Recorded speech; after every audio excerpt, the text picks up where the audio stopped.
ఏంటి లగేజ్ తో సహా వచ్చేసావు? ఏజ్ బారవక ముందే తొందర పడదామని. అందుకని చెప్పా పెట్టకుండా ఇలా దిగిపోవడమేనా? ముహూర్తాలు చూసుకొని దిగడానికి నువ్వేమన్నా 3 ముళ్ళతో రెడీగా ఉన్నావా? అందుకే ఎదురుగా ఉంటే నీకు ఇన్స్పిరేషన్ గా ఉంటుందని వచ్చేసా. ఎవరు?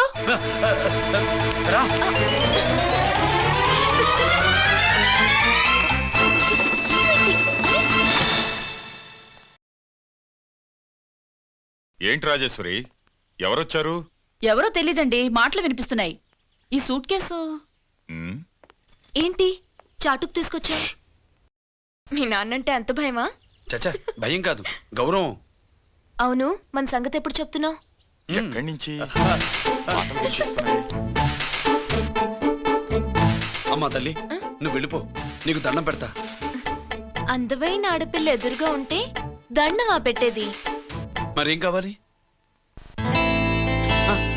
ఇక్కడ ఆ.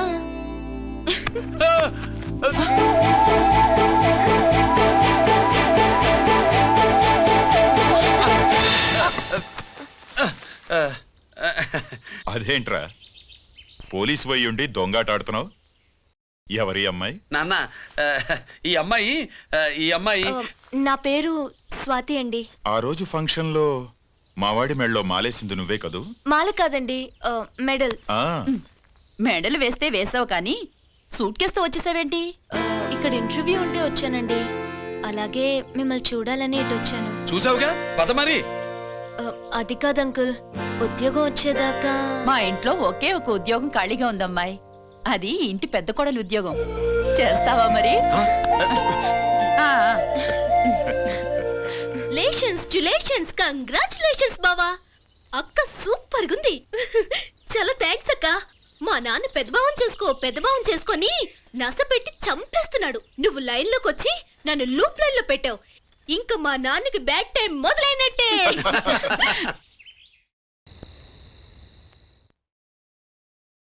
రంజిత్తో నీ పెళ్లి జరగదు, మర్చిపో.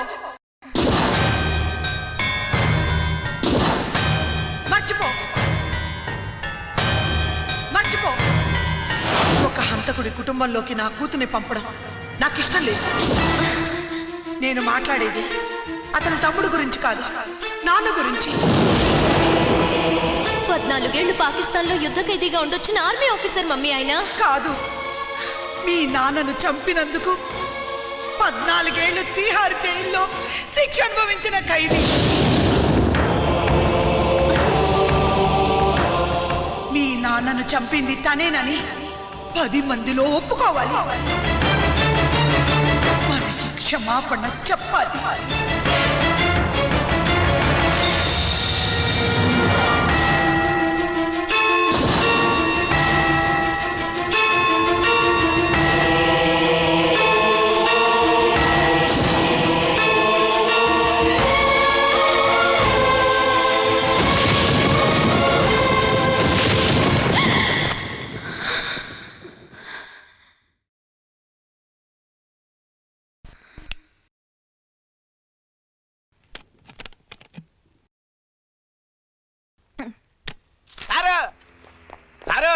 గుడివాడి కైలాసం గారి కొడుకు గారు తమను కలవడానికి వచ్చేసారు.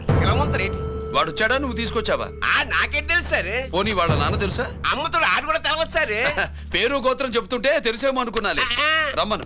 ఒరే కిరణ్ బాబు, మీ నాన్న గుడిని మింగేసే రకమైతే ఈడ దేశాతాబ్దంలో కట్టారు. అప్పుడెంత మింగేసినారు కూడా చెప్పేసి రకం. కొంచెం జాగ్రత్త. రారవే.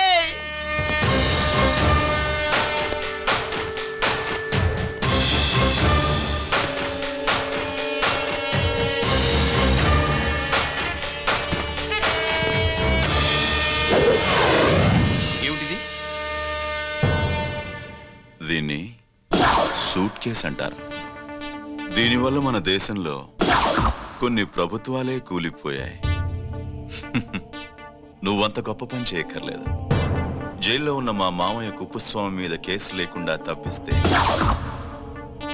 ఇందులో ఉన్న డబ్బంతా నీదే. బోనస్గా నీ తమ్ముడు నిర్దోషిగా విడుదలవడానికి మేం సహాయం చేస్తాం.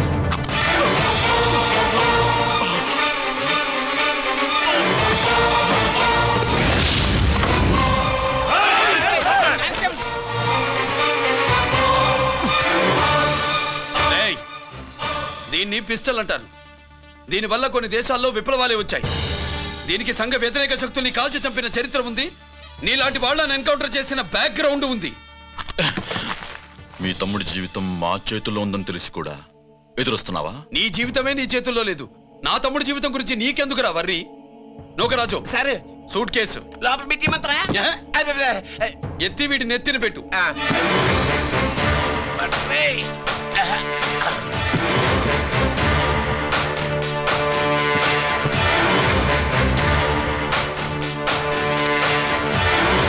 రేయ్, వెళ్ళి నీ బాబుకు చెప్పు, ఈ రంజిత్ కుమార్ లంచం తినడు, తిన్నది కక్కిస్తాడని.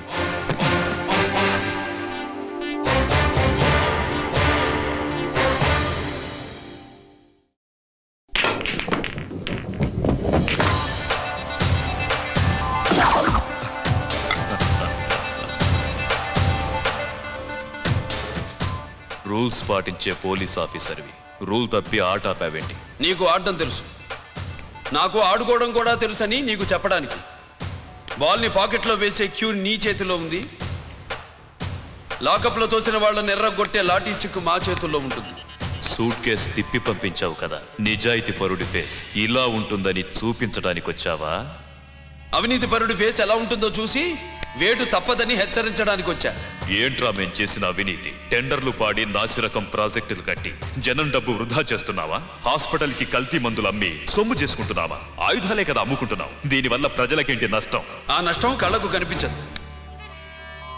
తుపాకీ తీవ్రవాది చేతిలో ఉంటే అధికారులు భయపడుతున్నారు. మంత్రులు, రాజకీయ నాయకులు ప్రాణాలు గుప్పెట్లో పెట్టుకుని పాలన సాగిస్తున్నారు. తీవ్రవాదికి భారతదేశంలో కొన్ని రాష్ట్రాలే భయపడితే ఉగ్రవాదికి అమెరికా, బ్రిటన్ లాంటి అగ్రదేశాలే వణికిపోతున్నాయి. దేవుడిచ్చిన తెలివితేటల్ని ఇలా ఆయుధాలమ్మి కోట్లు గడిస్తున్నారు. నీలాంటి వాళ్ళ ఆట కట్టించడానికే దేవుడు నాలాంటి ఆఫీసర్లని పుట్టిస్తాడు. నీలాంటి ఆఫీసర్లని చెస్ బోర్డ్ లో పావుల్ని కదిపినట్టు కదిపి మా ఇష్టం వచ్చిన చోటికి ట్రాన్స్ఫర్ చేయించే కెపాసిటీ ఉన్న పార్లమెంటేరియన్ని నేను. ఆల్రెడీ మీ తమ్ముణ్ణి బోనెక్కించా. మాట వినకపోతే ఏం చేస్తావు? ఏం చేస్తావు? నీ ఇంటి పేరు గుడివాడ, నీ ఊరు గుడివాడ. చెప్పరా, గుడివాడకి ఏ పక్క నీ అడ్డ? హనుమాన్ జంక్షన్ వైపా, పామర వైపా? ఈ సైడ్ అయితే ఆంజనేయ స్వామికి బలిస్తా, ఆ సైడ్ అయితే ఉయ్యూరు షుగర్ ఫ్యాక్టరీలో క్రష్ చేస్తా. Count your number of days.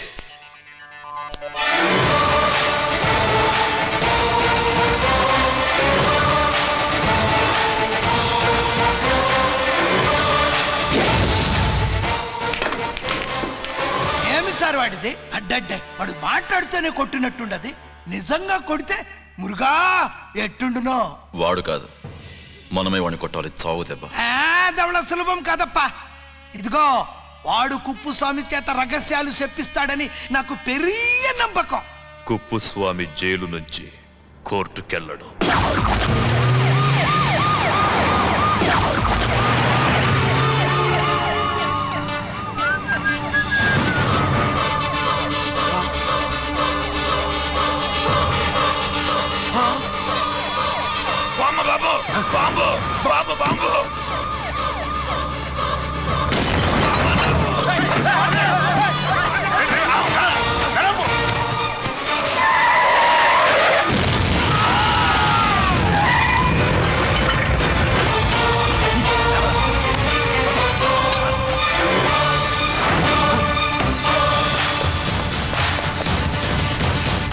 Kuppuswamy, Kuppuswamy!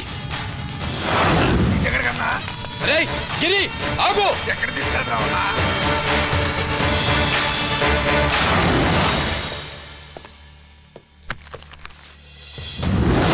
ఇదేంటయ్యా, ఇతను ఇంకా ఉద్యోగంలోనే ఉన్నాడా? పీకేయమని చెప్పాగా. చెప్ప పెట్టకుండా తీసేయడానికి ఇది పొలిటికల్ పోస్ట్ కాదు, పోలీస్ డిపార్ట్మెంట్ ఉద్యోగం. మరి కొప్పుస్వామిని నీ కళ్ళ ముందే పేల్చేస్తున్నప్పుడు ఏమైందంట మీ పోలీస్ డిపార్ట్మెంట్? ముఖ్యమంత్రి దగ్గర నుంచి మంత్రుల దాకా అందరూ బుల్లెట్ ప్రూఫ్ జాకెట్లు ఎందుకు వేసుకుంటున్నారు తమరు ఎక్స్ప్లెయిన్ చేస్తే మీ ప్రశ్నకి నేను మా డిపార్ట్మెంట్ తరఫున సమాధానం చెప్తాను సార్. ఏంటయ్యా రెచ్చిపోయి మాటకు మాట మాట్లాడుతున్నావు? కుప్పుస్వామితో పాటు నీ తమ్ముడు కూడా అదే వ్యాన్లో ఉన్నాడు కదా, వాడు ఎందుకు పేలిపోలేదు? ఎలా తప్పించుకున్నాడు? ఇంతకీ మీ బాధ కుప్పుస్వామి పోయినందుక, మా తమ్ముడు తప్పించుకున్నందుక? నువ్వు నీ తమ్ముడిని తప్పించినందుకు. మంత్రి గారు, నోటికి ఏది వస్తే అది మాట్లాడడం మీ రాజకీయ నాయకులు చేసే పని, మా పోలీసుల పని కాదు. మా తమ్ముడితో పాటు కోటిగాడు కూడా తప్పించుకున్నాడు. వాళ్ళిద్దరు పారిపోయారు. ఎవరైనా తప్పించారో 24 గంటల్లో డిఐజీ గారి టేబుల్ మీద పెడతాను.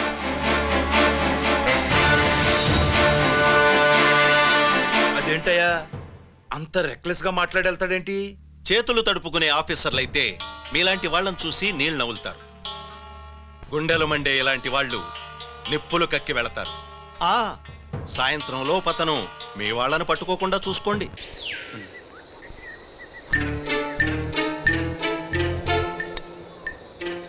ఈ ప్లేస్ ఏంటి? ఇప్పుడు ఎక్కడున్నావు? ఆకాశం కింద. అంటే భూమి మీద. మరి ఆ మందేంటి? పోలీసుల నుంచి తప్పించుకున్నాం కదా, పార్టీ చేసుకుందామని. పార్టీయా?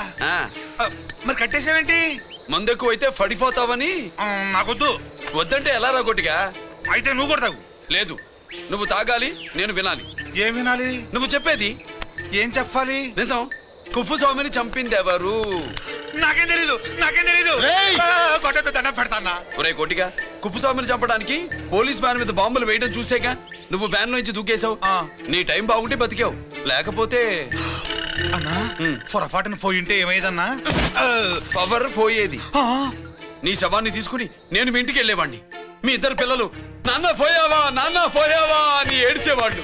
బాబు ముత్తైదువులు బలవంతంగా నీ భార్య బొట్టు తుడిచేసేవాళ్ళు. పార్వతి నీ దిక్కులేని శవాన్ని చితిపేర్చి నేనే అంటించేవాడిని. అది సగం కాలి ఆరిపోయేది. మిగిలిన శవాన్ని కాకులు గద్దలు తినకుండా నేనే కిరసనాలు పోసి అంటించేవాడిని. వద్దన్నా, వద్దన్నా. నిజం చెప్పేస్తా. పోనీ ఫిట్రోల్ పోయినా అసలు ఈ కథే వద్దన్నా. వద్దు. నిజం చెప్పేస్తానన్నా, చెప్పేస్తా. సరే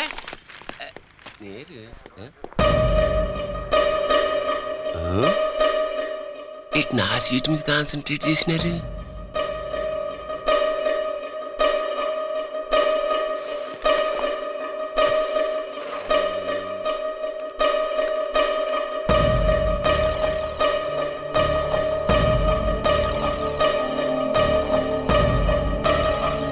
జీకే గారు, సి నోకరాజు ఇన్ఫర్మేషన్ నోట్ చేసుకోండి.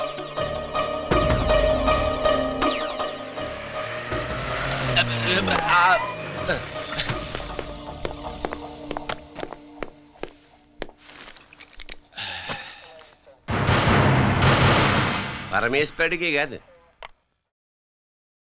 మనకి 3 కనున్నాయి.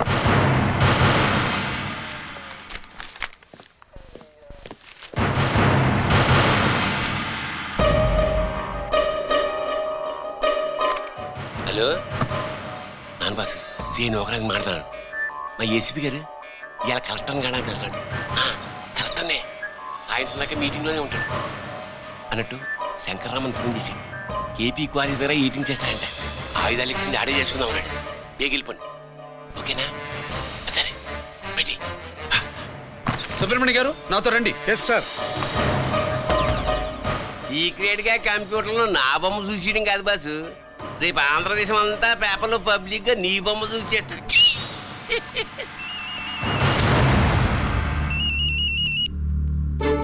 అన్నా నేను కోటిగాడిని. అది తెలిసిలేరా? ఎక్కడున్నావు? పారిపోయి ఫారెస్ట్ లో దాక్కున్నా. వచ్చేయమంటావా? వద్దొద్దు, నువ్వు అక్కడే ఉండు. రంజిత్ని చంపడానికి ప్లాన్ వేస్తున్నారు. ఆడు పోయాకరా, పోయాకంటే చచ్చిపోయాక. రంజిత్ని లేపేస్తున్నారా? ఇప్పుడు ఇప్పుడే. ఎక్కడా? ఏపీ క్వారీస్ దగ్గర.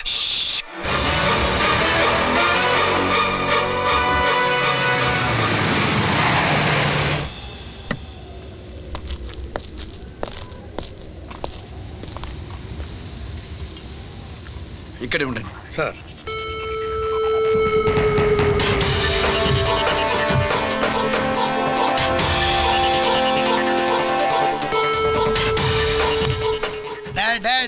శీఘ్రం చేయండి రా, శీఘ్రం చేయండి. హలో కిరణ్ బాబు, చెప్పు నోకరాజు. వారిస్ కాడే ఉన్నారా? మా ఏసీపీ అక్కడికి వస్తున్నాడు. ఏమిరా చూస్తారు, తొందరగా చేయండి.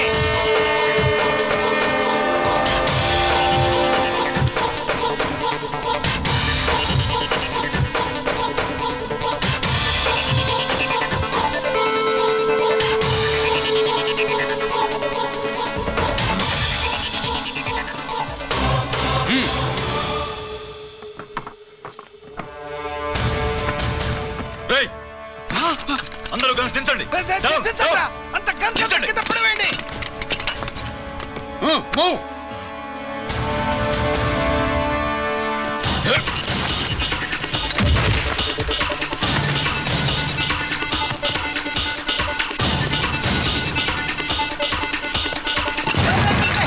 దించండ్రా. వాడు బుల్లెట్ తో చావకూడదు. ప్రమాదంలో డైనమైట్ పేలి బాడీ పీస్ పీస్ కావాలా, అప్పుడుదా మనం సేఫ్.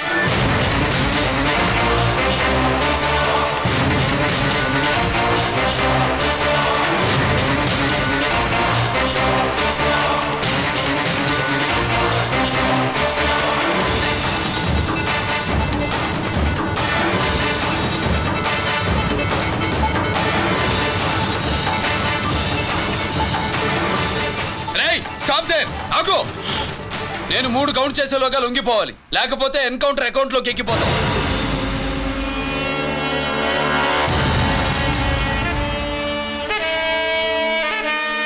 1 2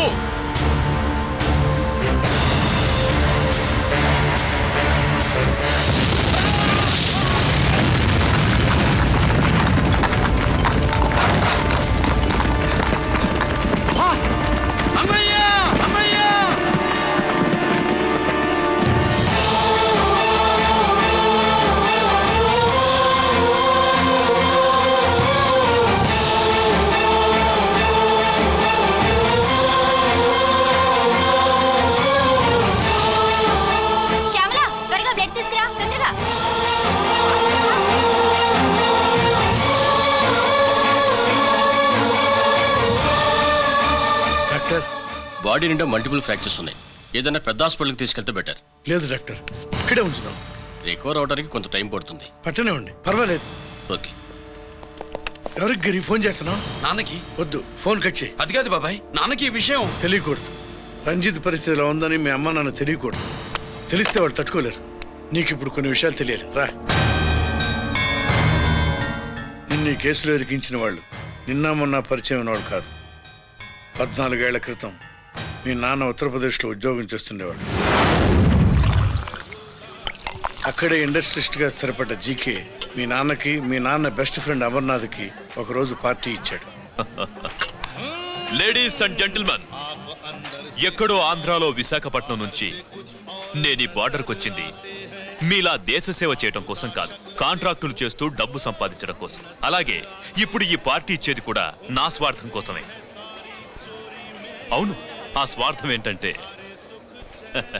మీ అందరి మధ్య నా ఏకైక కూతురు పుట్టినరోజు జరుపుకోవడం.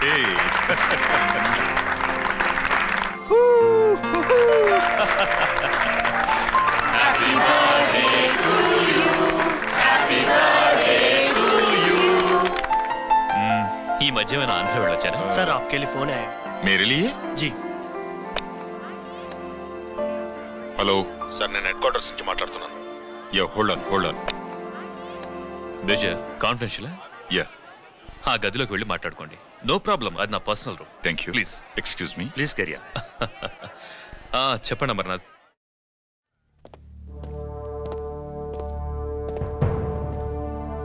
హలో సార్, ఆయుధాలు బార్డర్ చెక్ పోస్ట్ కి తీసుకురమని మెసేజ్ వచ్చింది.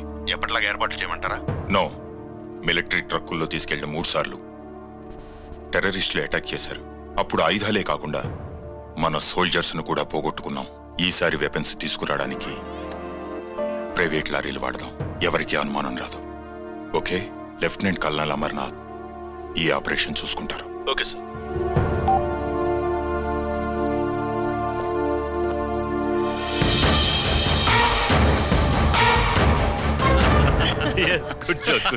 అమర్నాథ్ సార్, మనం అర్జెంటుగా హెడ్ క్వార్టర్స్ కి వెళ్ళాలి. ఈ టైంలో?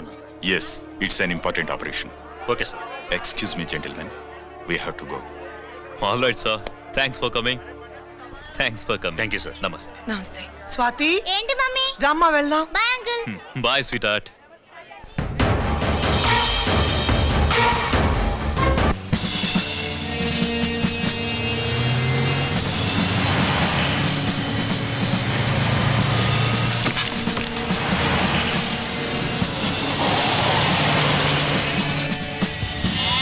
राम सिंह सर, देखो वो पूरा बकरम को हटा दो. ठीक है सर.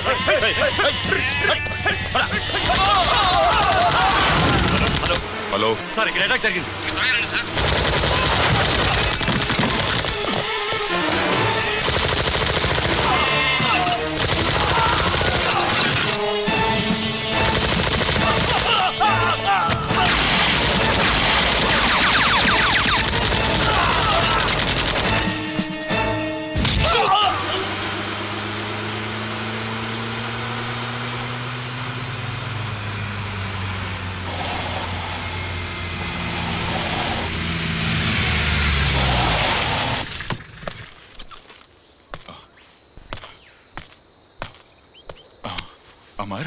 అమర్నాథ్ అమర్నాథ్ చెప్పు అమర్నాథ్ వాట్ హ్యాపెండ్ అమర్నాథ్ చెప్పు అమర్నాథ్ కమాన్ అమర్నాథ్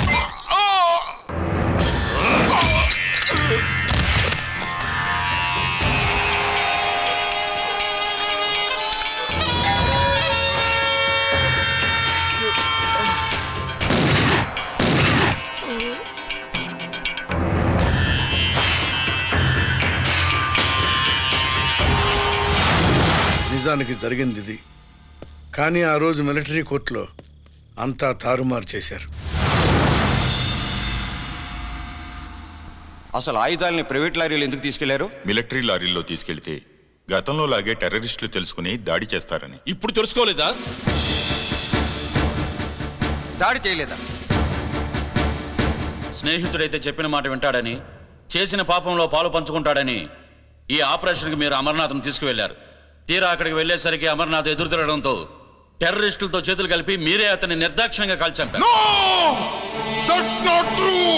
సాక్ష్యాధారాలను పరిశీలించిన మీదట మేజర్ జనరల్ చక్రవర్తిని నేరస్తుడిగా నమ్ముతూ 14 సంవత్సరాలు కఠిన కారాగార శిక్ష విధిస్తున్నారు. Mister Chakravarthi, surrender all your medals including the president's guarantee award.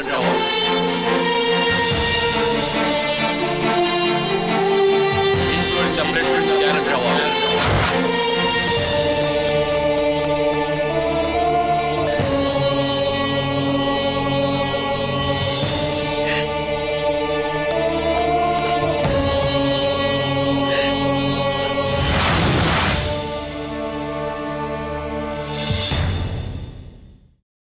మీ నాన్న ఈ కథ నీకు చెప్పలేదు, మీ అన్నయ్యకి చెప్పాడు తనని నిర్దోషిగా నిరూపించమని. కానీ దేవుడు ఇప్పుడు అవకాశం నీకిచ్చాడు. మీ నాన్నలాగే నిన్ను ఇరికించాడు. వాళ్ళకు బుద్ధి చెప్పడానికి నువ్వు మీ అన్న యూనిఫారం వేసుకోవాలి. ఈ రోజు నుంచి నీ పేరు గిరి కాదు, ఏసీపీ రంజిత్ కుమార్.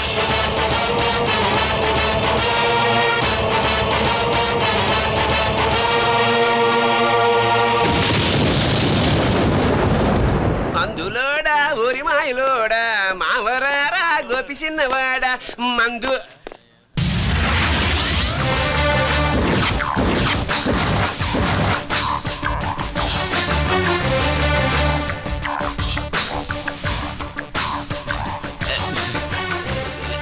నమస్తే సార్.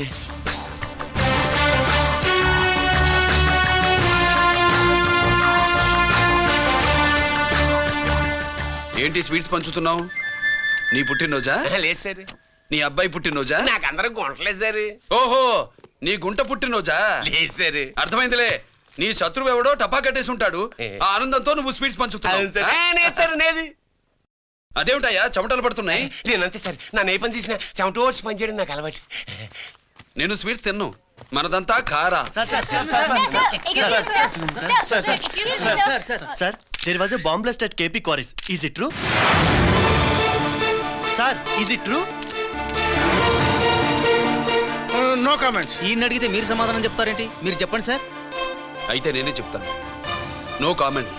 బాంబ్ బ్లాస్టింగ్ కారణం ఎవరు sir? No comments. Any casualty sir? No comments. మీరు చెప్పండి సార్. ఆయన చెప్పినారు కదా, నేను అదే చెప్తాను. No comments. ఏ ప్రశ్న అడిగినా ఏసీపీ గారు నో కామెంట్ అంటున్నారు. పూర్తి వివరాలతో మళ్ళీ కలుస్తాం. కెమెరామ్యాన్ సుబ్బరాజ్తో మీ అనిత.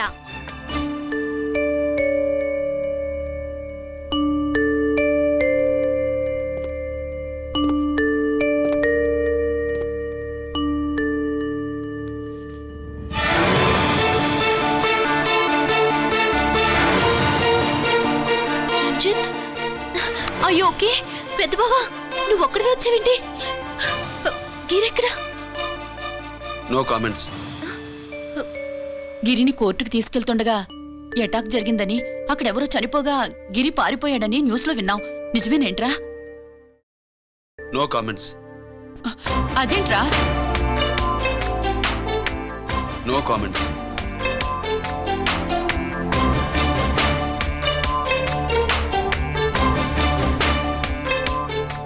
అదేమిటండి, గిరి గురించి అడిగితే నో కామెంట్స్ అంటాడేమిటి? వాడి గురించి టెన్షన్ పడ్డం వేస్ట్. పెద్ద బావా